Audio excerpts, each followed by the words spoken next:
The wind on Arcticon didn't blow so much as carve.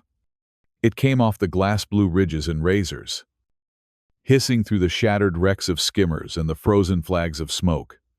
Commander Ashton Snow stood in the middle of it all, a black lacquered silhouette against a field of bodies and broken steel. Blue indicator light pulsed along the seams of his obsidian armor, fading in and out with his measured breaths. His men were already calling perimeter secure. The ambush was over. He should have felt the familiar emptiness that always followed a fight, the clean, dangerous calm that kept him efficient. Instead, a dull ache gnawed at the base of his skull. An old memory surfacing with the cold, a convoy. Blizzard thick white. A rookie screaming through comms until the channel died. He exhaled, letting the frost cloud drift away. Focus. Commander. Lieutenant Parker crackled in his ear. One hostile left. Orders. Ashton looked past the drift of snow and found her where the wind had piled the battlefield into ribs of ice. A lone Arcticonian warrior knelt in the crimson-streaked snow, sword buried like a third leg to keep her upright. She was tall by human standards, lithe muscle under a torn combat suit marked with shimmering blue conduits, and even bruised and bloodied, she carried herself like a banner. Pale lilac skin flushed darker along the cheekbones, silver hair fraying from a warrior's braid. When he approached, her eyes lifted to meet the opaque shield of his visor. Sapphire. Unflinching. He raised his plasma rifle out of habit. He was the spear. Spears did not hesitate. Don't kill me. Human. Her voice surprised him, cool water over stone. Battered but melodic. I'll warm your bed. The words hung absurdly in the air, edged with a metallic scent of burnt snow and coolant. Ashton's finger paused on the trigger. In a dozen campaigns. He'd heard pleas, curses, bargaining. This was something else. What did you say? His voice came out amplified and flat. You are winning, she said steadily. Even as her sword trembled, my people are dying. I choose to live. She swallowed. Purple, staining the corner of her mouth. I am Kyla Thalarin, daughter of General Thalen. I have value, skills beyond battle. Her gaze didn't flinch. You will find me useful. Or pleasing. Intelligence had briefed them on a dozen Arcticonian customs. None had mentioned this. Ashton lowered the rifle a fraction. Not in acceptance, but in curiosity. You'd sell out your father. Your people. A bitter sound escaped her, a laugh sharpened by frostbite. My father sent my unit to die as a distraction. He moved his lines while we bled on the ice. Whatever loyalty he demands. He has not given. She coughed. Indigo flecked the snow. Pragmatism is not betrayal. Survival is not treason. The channel in Ashton's helmet murmured with status updates.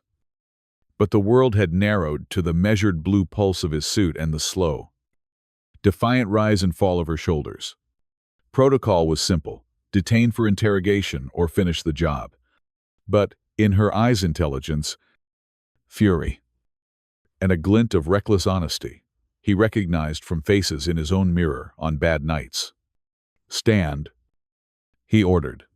Kyla wrenched her blade free and, with a soldier's economy, offered it to him, hilt first. He took it. The metal was oddly light, almost buoyant in his grip, the edge singing faintly where the wind touched it. Commander Parker's voice again. Skeptical now. The cold of doctrine creeping in. What are your orders regarding the prisoner? She's coming with us, Ashton said, not taking his gaze off Kyla. Alert the shuttle. Sir, Command won't like this.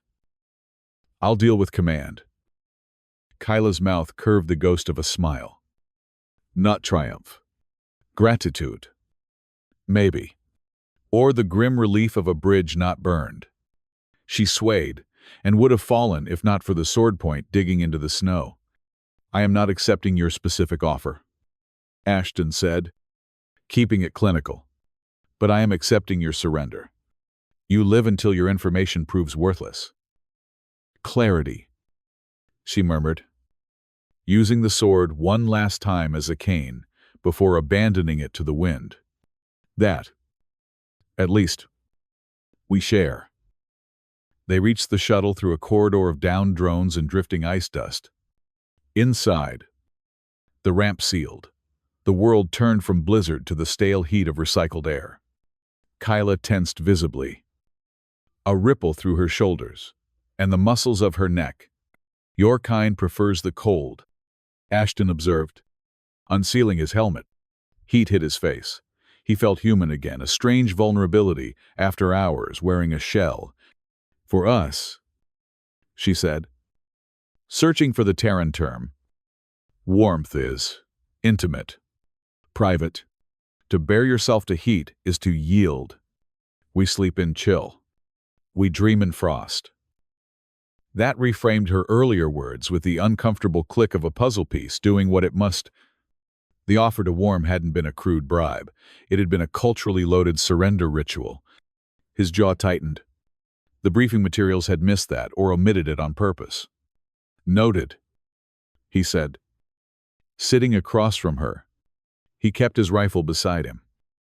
Not pointed. Not away. You can lower your core temperature voluntarily. Kyla blinked at him as if his curiosity surprised her. We do not adjust, she said softly. We are adjusted. Born to it. The hum of the shuttle vibrated along the bench. Despite the heat, despite the shock, she remained composed, hands steadied on her knees. Breaths measured. A soldier. Unter Observation. Ashton studied her for the length of a breath. Then another. The set to her jaw said stubborn. The microtremor in her left hand said pain. The angle of her chin said she'd rather die than ask for help. He reached into the med kit, strapped beside him, withdrew a thermal-regulated compress, and slid it across the bench. Place that at your neck. He instructed. The pack shifts to your baseline. Less intimate than dying of heat stress. She considered him, then applied the compress with a small hiss of relief. Your clinical tone keeps the world at distance, she said. There was no insult in it, just assessment. A habit of men who remain alive. You said you are Thalen's daughter. Ashton returned. If true, you are a target worth 10 battalions and a diplomatic incident. If false, you will execute me for lying. She tilted her head. Either way, honesty seems efficient.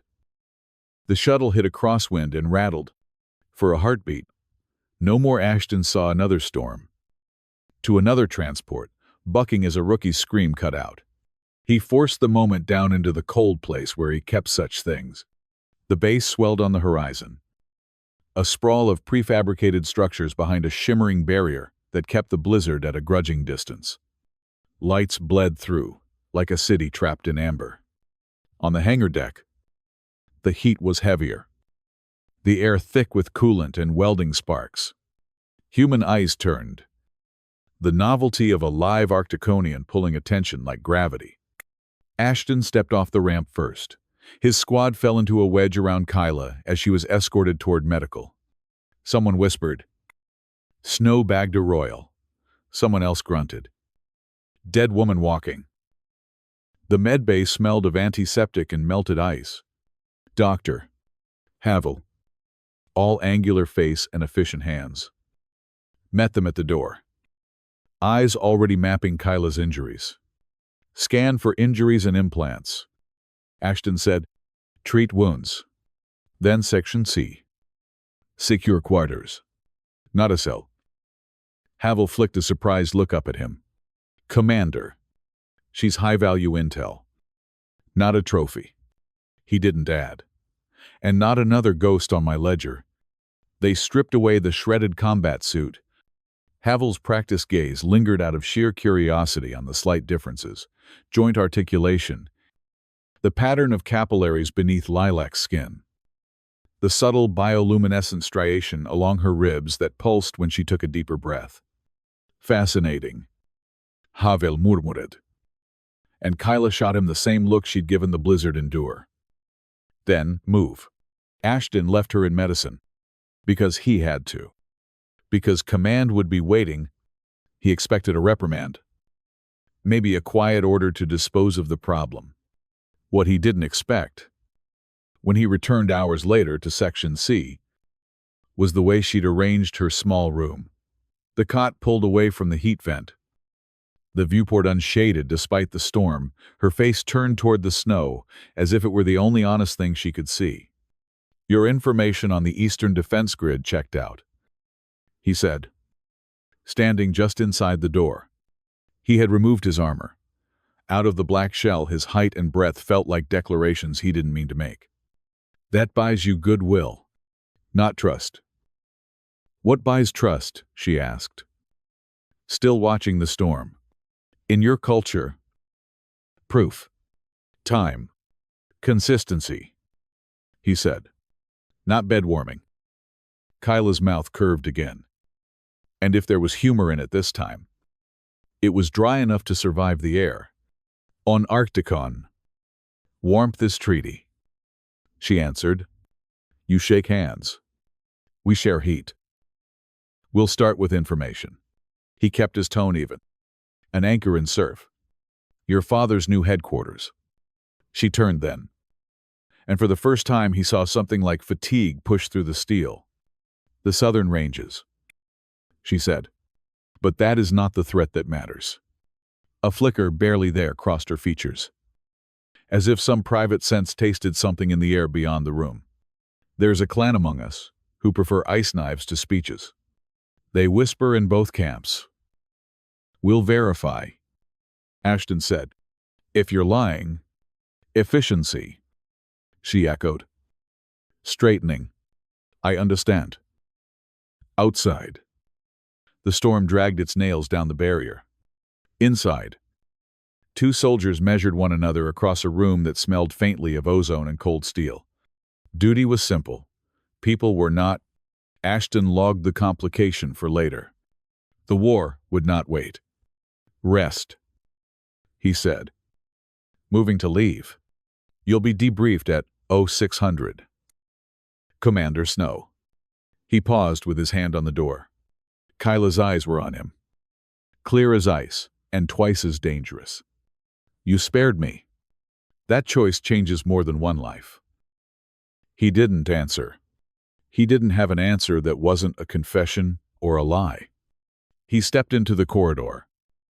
Let the door seal, with its soft hydraulic sigh. And told himself he had simply followed the most efficient path to a shorter war. Outside the viewport, the snow kept falling. Relentless. Indifferent. Inside, heat hummed through the walls. Two species who had never agreed on what warmth meant had just taken the first step toward learning. The next morning, Arcticon was nothing but a bruised horizon through the viewport. Violet clouds pressing low. The sun, a dull coin fighting its way through haze. Commander Ashton Snow stood at the base's observation deck, hands clasped behind him, watching a world that seemed incapable of thaw. His reflection on the glass was faint. Half ghost, half soldier. Behind him, the door hissed open. "You called for me." Commander Kyla's voice was quieter than before. Stripped of battle tension, but not of steel. She wore the simple gray jumpsuit the medics had provided. Her silver hair unbraided, falling loose around her shoulders, freed from her armor. She looked less like an enemy combatant and more like a question the universe had decided to ask him directly. "I did," Ashton said, turning. "Sit." She obeyed with deliberate composure, crossing one leg over the other. "Your people treat interrogations like negotiations," she said. "Cold chairs, bright lights, and polite conversation before the blade. This isn't an interrogation. He leaned against the console opposite her. It's a conversation. Your intel checked out Eastern Grid. Defensive logistics. Communication patterns. You've earned reconsideration. Kula tsililhehil. Reconsideration sounds warmer than it is. Don't mistake warmth for weakness. I never do. Her gaze flicked toward the frost-rimed window. Where I come from, warmth is intimacy. Cold is clarity. Perhaps we balance each other. The words landed somewhere too close to personal. Ashton looked away first. You said there's division among your people. What kind? Kyla's tone shifted the soldier's report voice. Efficient and precise. My father believes only in conquest. He sees humanity as invaders, to be driven back into the void. But not all Arcticonians agree. Some of us have seen enough war. The Frost clan exploited that fracture. They promise peace through control for both sides. The Frost clan. Ashton repeated the name, tasting it like static. Our intelligence mentioned them only as a minor faction. That's what they want everyone to think. Kyla folded her hands. They manipulate both governments, feed information. Incite skirmishes. They profit from perpetual conflict. It made a grim sort of sense. Ashton filed it away for briefing with command. Though he knew General Winters would demand proof, the silence stretched, thick as the blizzard outside. Then Kyla spoke softly, almost to herself. Your world must be strange. Always warm. Always loud. He glanced over. You've never been off-planet. Our vessels aren't built for human atmospheres. Heat. Humidity. Microbes. To us, Earth would feel like drowning. Ashton smiled faintly rare. Unplanned. To us, Arcticon feels like dying. Yet you keep coming. Ressources déposées, he said. Strategic position. Excuses. Kyla countered it. The universe is vast. But you choose to fight over the same patch of frozen rock? Perhaps you fear peace. Her calm audacity disarmed him. Most prisoners begged or lied. She challenged. Before he could reply, the comm beside him buzzed. Commander Snow. General Winters wants you in ops immediately. He nodded and switched off the channel.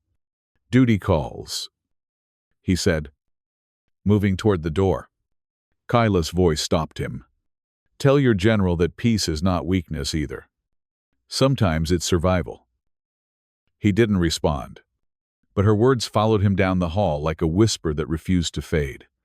General Winters' office was as warm as Kyla's cell was cold. The woman behind the desk was all precision hair slicked back. Uniform. Immaculate. Eyes sharp enough to cut through armor. You brought an Arcticonian princess into my base alive. Snow. Winters began without greeting. And you've been spending an unusual amount of time with her. She's an intelligence asset. Ma'am, he replied evenly. Her information has proven reliable. Winters Gazanarowad. Major Malister's cultural analysis suggests Arcticonians use intimacy as a method of alliance, particularly physical intimacy. Ashton stiffened. With respect. General. That's irrelevant. On the contrary, Winters tapped a datapad.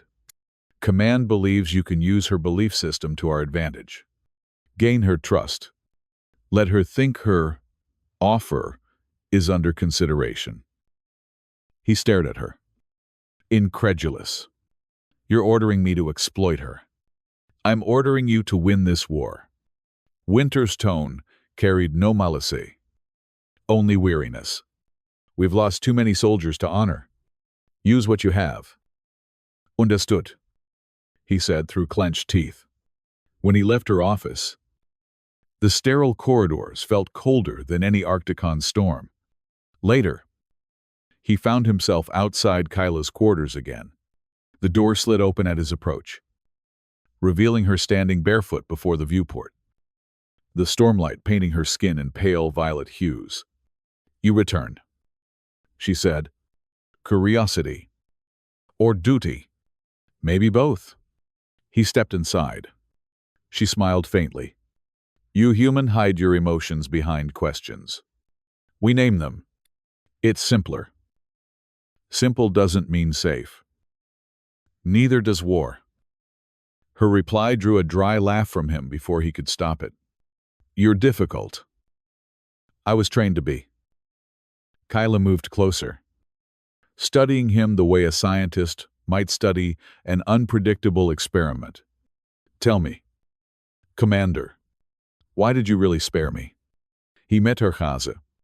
"Because you offered something no one else had the possibility of an end." "Peace?" she asked softly. "Understanding." For a heartbeat. Something unspoken bridged the distance between them. Not attraction, yet recognition. Two weary warriors searching for a reason to believe their battles meant more than survival. Then the calm on Ashton's wrist chimed again, breaking the moment. "Snow."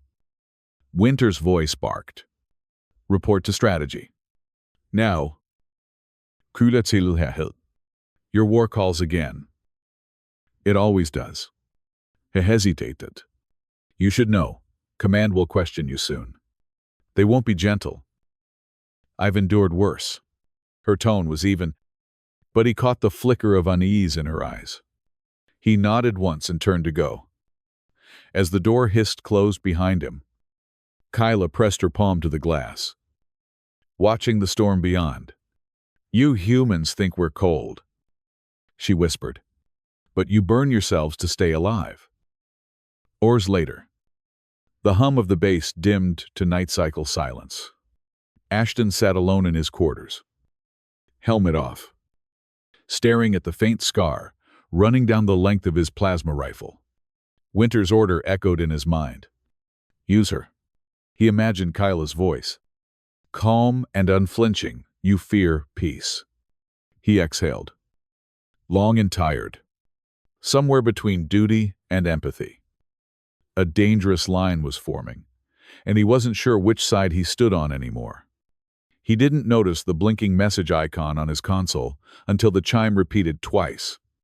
From Operations Unusual, encrypted transmissions detected, source unknown, possibly originating from alien prisoner's cell. Ashton stared at the message, pulse tightening. Either Kyla was manipulating them, or someone wanted him to think she was. The storm outside roared louder, rattling the walls like a warning. The blizzard had not stopped for 3 days. From the command deck, Arcticon looked less like a planet and more like a living storm, an endless, shifting sea of ice and fury. Commander Ashton Snow stood at the viewport, his reflection fractured across the glass. Behind him, the base thrummed with quiet unease. Word had spread the alien princess wasn't in a cell, and her human captor had been seen visiting more than once. Lieutenant Parker didn't bother to hide his disapproval when he entered. "Sir, you've seen the report from Ops." "I have," Ashton replied. "Encrypted transmissions. Origin unknown. Origin suspected." "See ya," Parker corrected. The signal signatures trace back to Section C, her quarters. Ashton turned from the window. "Or, someone wants us to think that, with respect, Commander." "That's a convenient excuse." Snow's jaw tightened. "Careful, Lieutenant." Parker hesitated, then nodded and left. Ashton watched him go, tension coiling like wire behind his sternum. Suspicion spread faster than frost. If Command decided Kyla was a liability, she'd be eliminated, and his career, maybe his conscience, would go with her. He headed for her quarters. Kyla was waiting when he arrived, seated cross-legged on the floor, eyes closed, breathing slow and deliberate. The hum of the energy restraints around her wrists pulsed faintly in time with her heartbeat. "You've been sending transmissions," Ashton said flatly. Her eyes opened, luminous and clear. "No, but someone has been sending through me." "Explain." "The surveillance systems here run on adaptive encryption. Clever, but not clever enough. They can be hijacked by anyone with the right code. Someone inside your command structure." He didn't answer right away. The sound of the storm outside filled the silence between them. "Why should I believe you?" "Because if I were feeding information to my father," Kyla said quietly, "you'd already be dead." There was no arrogance in her tone, only weary truth. Ashton exhaled, the tension in his shoulders tightening before it released. "If you're lying, then you'll kill me. Efficiently." She stood. "But if I'm right, then someone here wants us both to fail." That night, General Winters called a briefing. The small war room glowed with hollow displays of encrypted code patterns. Major Mallister's team traced the anomalies. She said, "They're consistent with Arcticonian transmission signatures. There's only one possible source." Her gaze slid to Ashton. "Your guest." Ashton stayed silent. "You will continue to engage with her." Winters continued. "Gain her confidence. If she's guilty, she'll slip. If she's innocent, she may lead us to whoever is using her." "Engage," Ashton repeated. "You mean deceive." "If that's what it takes." Winters replied, tone unyielding.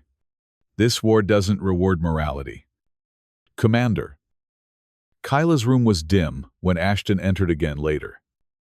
She stood by the viewport. Her reflection faintly doubled in the frost. "Command thinks you're transmitting to your father," he said. "Are you here to confirm that, or to test me?" "Both." Her gaze flicked toward him, unguarded for a heartbeat. "Then ask what you came to ask." "Why betray your own people?" "Because my father already betrayed me," she said, the words sharp with pain. "He sent my unit to die as a distraction. He calls it strategy. I call it cowardice." Ashton stepped closer. "And what do you call this, sitting in a human base?" "Trusting your enemy." "I call it survival," she replied. Then, softer, "And maybe something more." The hum of the restraints filled the silence. Ashton reached for the control panel, hesitated, then deactivated them. The glow around her wrists faded. "You're free. Within reason," he said. Kyla rubbed her wrists gently. "That is unwise." "Maybe," Ashton said, "but I'm done treating everyone like a weapon." Her lips curved. A dangerous philosophy for a soldier. "Maybe I'm tired of being one." For a moment, the war disappeared. It was just two beings who had lost too much, finding a fragile calm in the eye of a storm. Then the klaxon shattered it. Alert security breach, communication array. Ashton's comm crackled to life. "Colonel Harris, to all units unauthorized transmissions detected from Section C." He and Kyla locked eyes. "Oh, go," she said. "If it's coming from your systems, they'll think it's me. You have to stop them." Ashton turned to leave but paused. "If you're lying, this ends now." "If I were lying, I'd be running," she said. "And I'm still here." The comms array room was chaos, technicians scrambling, consoles flickering with ghost signals. Colonel Harris stood at the center. Arms folded, expression like sharpened glass. "Commander," he said coldly, "you'll want to see this." The main screen displayed a feed from Kyla's quarters data streams encoded in Arcticonian syntax. Caught red-handed. Harris sneered. "She's been sending intelligence to her father." Ashton studied the pattern, his mind racing. Something didn't fit. The encryption was too clean, as if meant to be discovered. "This isn't her," he said finally. "It's a loop. A mimic signal piggybacking off our surveillance feed."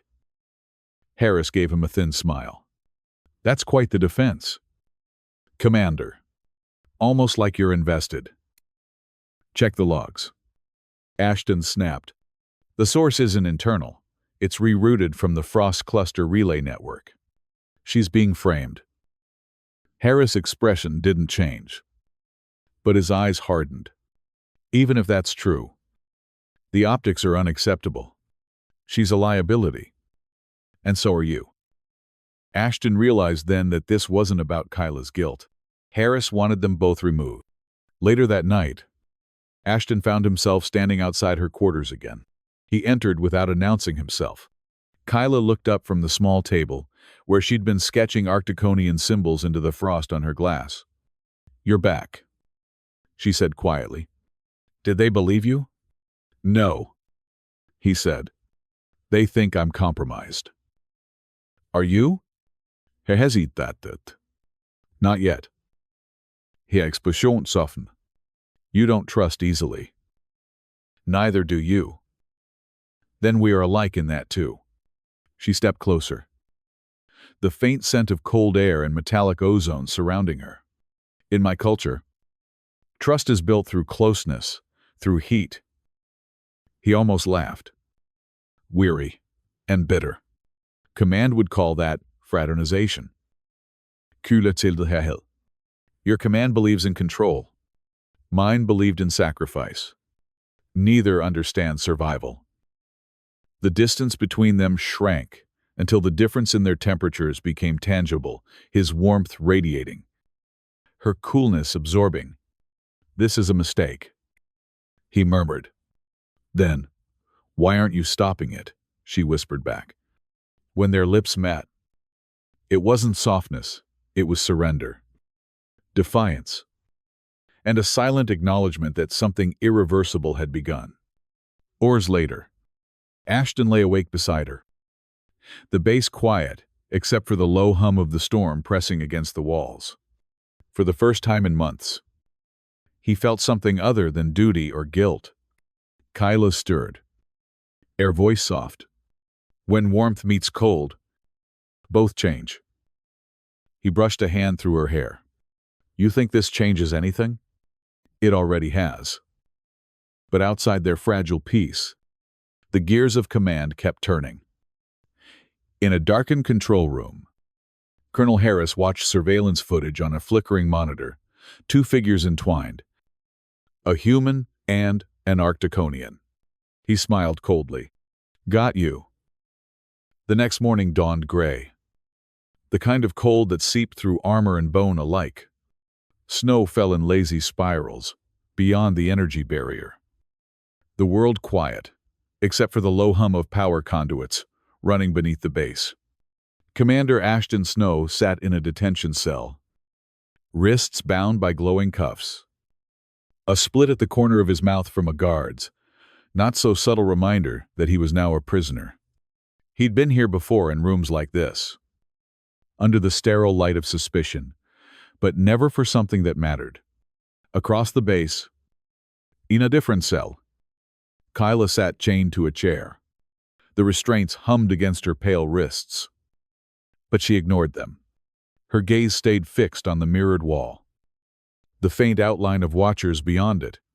She knew who they were. Humans believed in mirrors for observation. Arcticonians believed mirrors were for reflection. She wondered which of them would see the truth first. The door hissed open, and General Winters entered. The lines around her eyes deeper than before. "Quite the mess you've made." "Princess," she said without sitting, "you've compromised my best officer." "Kyle tilhel. If your officer is compromised, perhaps your command structure was weaker than you thought." Winters didn't flinch. "You transmitted encrypted data from this base.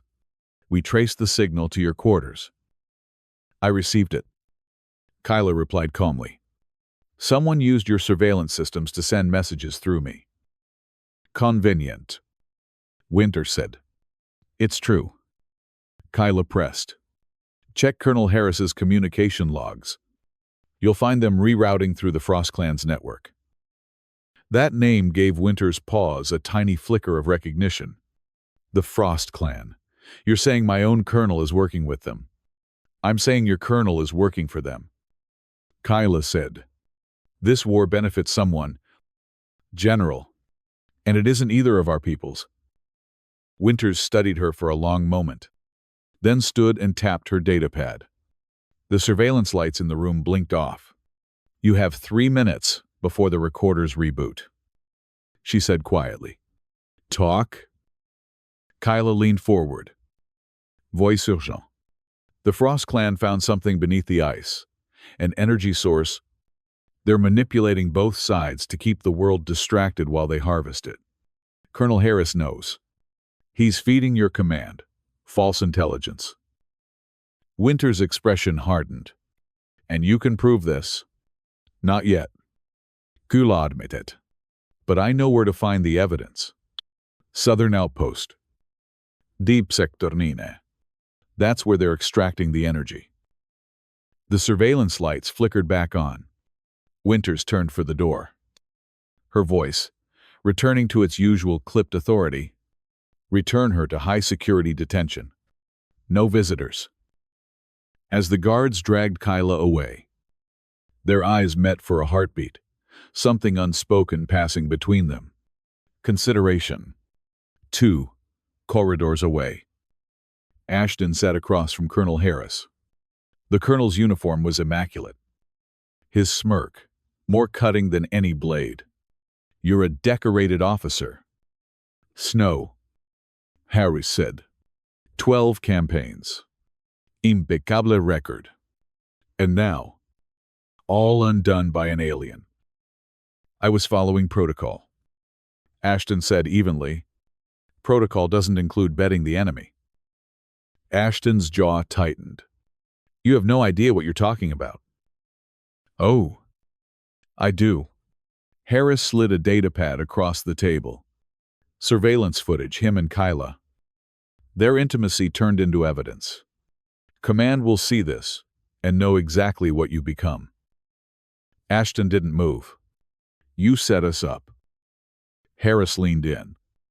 You think you're the first man to fall for an alien spy. Don't flatter yourself. You're working with the Frost Clan, Ashton said quietly. Aren't you? Harris's smile froze, then shifted into something colder. Careful. Commander, treason looks bad on a personnel file. The door opened, ending the interrogation. 2 guards entered, escorting Ashton away. But as they passed, Harris leaned close enough to whisper. You have no idea how deep this goes. Hours later, Ashton was back in his cell when the door slid open again, not to reveal a guard, but General Winters herself. On your feet. Snow, she said. He obeyed, though he expected another lecture. Instead, Winters dismissed the guards and activated a privacy field. I need the truth, she said. Is your judgment compromised where the alien is concerned? He hesitated, then met her eyes. My feelings are complicated. My judgment isn't. Kyla told me things that match what I've suspected for weeks. Harris is orchestrating something, Project Permafrost. The encryption patterns match his personal terminal. Winters nodded slowly. You're not the only one who noticed. My analysts confirmed unusual data traffic routed through his command channel. If what you and Kyla are saying is true, this war isn't ours anymore. Then we need to act, Ashton said. We will. Winters looked toward the door. Protocol whiteout. Authorization Winters, Alpha 79. In 10 minutes, the base will undergo a system reboot. Every cell will open for exactly 47 seconds before emergency power engages. You understand what that means. Ashton did. You're giving us a chance to escape. I'm conducting a systems diagnostic. Winters corrected evenly. What happens during that time is beyond my control. He almost smiled. Understood. She turned to leave, then paused. If you're wrong about her, you'll both die out there. If I'm right, maybe we all live. Exactly 10 minutes later, the lights flickered and died. Ashton moved the instant the locks disengaged. The door hissed open. He slipped through the corridor. Footsteps, silent on the steel. Emergency lights bathed everything in red. He reached the high-security wing just as Kyla's cell opened. She was already waiting, a knowing smirk on her lips. Your General Winters is very pragmatic, she whispered. She's giving us one shot, he said. We can't waste it. They raced through maintenance corridors, grabbing gear from the storage bay: thermal suits, rifles, rations. Kyla disabled the trackers with deft fingers. The perimeter sensors will reset in 3 minutes, she said. We go now. Outside the barrier, the world howled. The storm swallowed them whole. Snow biting at exposed skin. Visibility reduced to meters. Ashton struggled against the wind. Kyla moved like the storm was part of her. How can you even see? He shouted. Arcticonians sense magnetic fields. She called back. Your eyes lie in this light. Mine don't. By the time they found shelter, Ashton's limbs were shaking, his body near collapse. Kyla guided him into an ice cave that glowed with faint blue light, walls translucent, humming with ancient energy. Beautiful, he murmured, breath fogging the air. And defensible. Kyla added, setting up a small heating unit. We'll stay until the storm passes. Ashton peeled off his outer layer. His skin flushed from the cold. Kyla studied him. Fascination, softening her usual steel. Your kind burns from the inside out, she said. We do the opposite. That why your skin's so cold? Yes. She hesitated, the faintest hint of color deepening her cheeks. It's why sharing warmth means more to us than words. The space between them tightened again. But before either could speak, a sound echoed from deeper in the cave, a groan. Faint, but human-shaped. Ashton drew his weapon. Kyla followed. They rounded a bend and found a man slumped against the ice. Pale lilac skin, slick with blood. Kyla gasped. Kalen. He looked up, eyes glassy with pain. Kyla, and a human. His gaze hardened at Ashton. You fallen fa. No, she said, knailing beside him. We're trying to stop this. Kalen coughed, wincing, then stopped the outpost.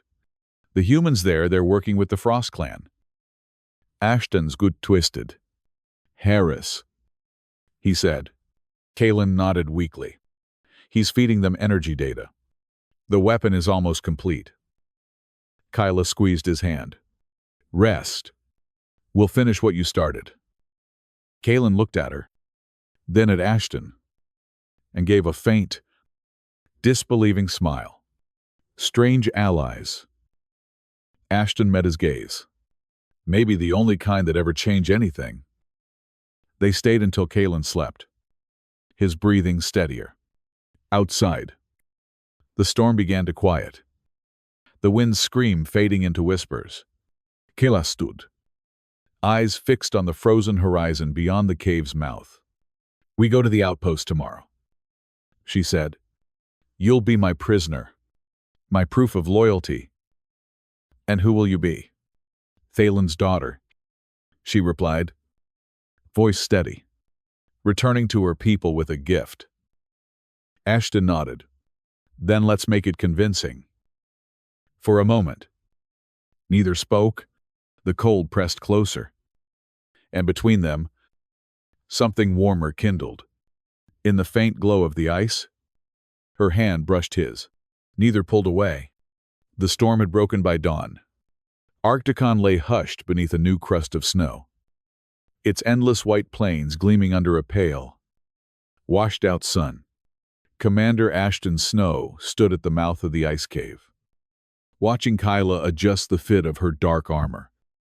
She had patched it during the night, repairing what she could from the scraps salvaged off fallen soldiers. The sigil of her lineage, 3 silver arcs forming a broken circle, had been hastily repainted across her chest. He'd forgotten how regal she could look when she wasn't pretending to be anything else. "Ready?" he asked. Kyla glanced over her shoulder. "As I'll ever be. Once we reach the Frost Outpost, I'll need to play my role. You must act broken." Ashton smirked faintly. "I've been broken before. I can manage." She stepped closer, pressing a small device into his palm. Energierestraints. Modified. They'll fool scanners. But release. When you press this trigger, he met her chaza. You thought of everything. Not everything. Her expression softened for a heartbeat. "If this goes wrong, it won't," he said, cutting her off. "We've come too far to die playing someone else's game." The faintest smile crossed her lips before the soldier returned. She snapped the cuffs around his wrists, the false hum of energy flaring to life. Then, with a firm shove that was all performance, and she pushed him forward. "Move. Human." He stumbled, half acting, half admiring her cold precision. Together, they descended from the ridge, 2 figures cutting through the gleaming expanse toward a dark structure, embedded in the ice, the Frost Clan outpost. The gates of the outpost rose like obsidian teeth from the glacier, rimed with frost that glowed faintly blue. Kyla's boots echoed through the massive antechamber as guards, a mix of Arcticonian warriors and human soldiers, watched her approach. Their alliance was evident now. Terran insignias mixed with Frost Clan sigils, a grotesque display of shared betrayal. "I am Kyla Thalarin, daughter of General Thalen," she announced, voice carrying. "I return with a gift." Murmurs rippled through the hall. Then a voice cut through the noise cold. "Familiar?" "Commander Snow." Colonel Harris stepped forward from the shadows. "Is Mugaz ever? I see the rumors were true. You've brought him to us?" Kula tilde herhed. 2. Mask of arrogance. Flawless. "Did you doubt me?" "Colonel, the humans are easily manipulated by desire. He believed I loved him." A ripple of laughter moved through the ranks. "Ashton, Kilton Kue." His jaw clenched. Harris's gaze flicked between them. "So, the alien seductress returns home. How poetic." "The Frost Clan rewards loyalty," said a voice from deeper within the hall. An elder stepped forward, skin nearly translucent, eyes like shards of ice. "Bring the human to the cells. We will question him soon."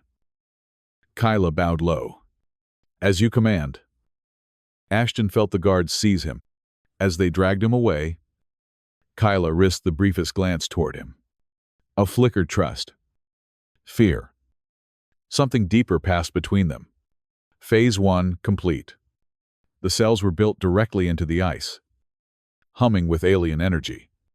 Ashton waited until the guards left before pressing the hidden trigger on his cuffs. They released with a soft click. He slipped to a nearby console, fingers flying across the interface. Data poured onto the screen: schematics, logs, transmissions. The Frost Clan and Harris had indeed discovered something extraordinary beneath Arcticon's crust, a crystalline structure pulsing with energy, older than recorded history. They called it the Source. They weren't mining it. They were awakening it. Ashton's stomach tightened as he read the last log: weapon calibration. Phase 3 complete. Activation in 12 hours. He transmitted everything to General Winter's encrypted channel, hoping the signal broke through the interference. Then the alarms began to blare. Far below, in the heart of the outpost, Kyla followed the Frost Elder into a massive chamber, where the ice walls had been carved away to reveal a cathedral of blue light. At the center, suspended within a web of energy conduits, was the source, an enormous crystal formation, pulsing like a heart. The ancients left this for us, the Elder intoned reverently, a power beyond comprehension. With it, the Frost clan will rule Arcticon and the stars beyond. Kyla forced awe into her voice. Magnificent. My father will serve gladly. Your father already does. Came another voice. Kyla turned sharply. General Thalen stepped into the light, armor gleaming, eyes as cold as the planet itself. So, he said, my disobedient daughter returns. Father, she said, the practiced sneer faltering for the briefest instant. I came bearing a prisoner and an opportunity. He restored dismissively. Spare me the games. You chose humans over your own blood. I chose truth, she replied. The Frost clan uses us both. You're too blinded by pride to see it. Thalen's expression hardened. But before he could respond, a commotion erupted near the entrance. Ashton burst through the doorway, weapon drawn. She's right, he shouted. Harris and the Frost clan are playing you all. They're not allies, they're parasites. Harris followed him in, flanked by soldiers. Zeit saw him, but Kyla was already moving. In one fluid motion, she drew her blade, cutting down the nearest guard. He speaks truth, she cried. Look, she activated a small projector, displaying the files Ashton had stolen, logs of Harris's communications, evidence of manipulation on both sides. The chamber exploded into chaos. Arcticonian warriors turned their weapons on human collaborators. Frost clan guards retaliated. Energy blasts ripped through the icy walls, sending shards raining down like shattered glass. Fool, Harris shouted, lunging for the control console. If I can't have this power, no one will. Kyla and Ashton ran for him, firing as they went. The source's light grew erratic, pulsing faster, its hum rising to a deafening pitch. He's overloading it, Kyla yelled. He'll destroy everything. Ashton dove for the control panel, fingers flying over alien symbols that made no sense until Kyla's hands joined his. It's asking for balance, she realized. It needs harmony. He looked at her. Understanding, dawning. Two frequencies. Two species. He placed his palm beside hers on the interface. Where his hand touched, the console glowed amber. Where hers rested, it shimmered blue. The colors merged, spreading across the crystal in a surge of golden light. The resonance shifted, chaos turning into rhythm, destruction into stability. The chamber filled with blinding brilliance. When the light faded, the source pulsed steadily, no longer angry, alive, but calm. Around them, soldiers lowered their weapons, staring in awe. Harris, seeing his plan undone, made one last, dispirited charge. General Thalen intercepted him. The two men grappling at the edge of the platform, Harris fired wildly. Thalen roared, grabbing the human and dragging him backward. Father Kyla screamed. She lunged forward, but Ashton caught her arm as both men toppled into the abyss below. For a moment, there was only silence. Then a flare of blue-white energy consumed the shaft, and both were gone. Kyla sank to her knees. He saved me. Ashton knelt beside her, his good hand resting on her shoulder. He saw the truth. You gave him that. Around them, what remained of the Frost clan and the human defectors surrendered. The war wasn't over. But something greater had begun. 3 months later, the ancient chamber had been transformed into a joint research site. Terran engineers and Arcticonian scientists worked side by side, studying the stabilized source. Where once there had been blood and ice, now there was collaboration. On a raised platform overlooking the work, Ashton stood beside Kyla. His arm brushed hers new armor. No restraints. No pretense. General Winters says the peace treaty will be ratified next week. He said, "Your father's final report sealed it."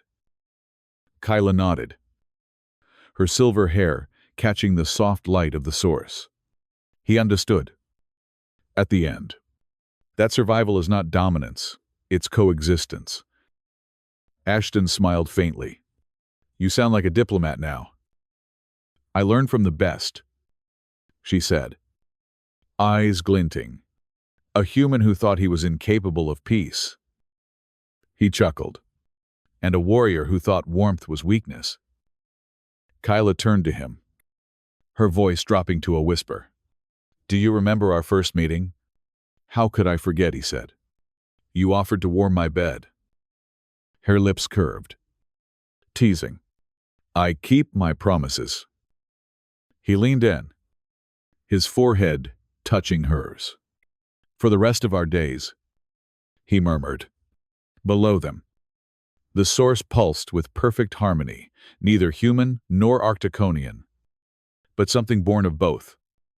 As they walked hand in hand toward the exit, the wind outside picked up again, scattering snow across the plains. Once, that wind had carried only the sound of war. Now, it whispered the beginning of peace.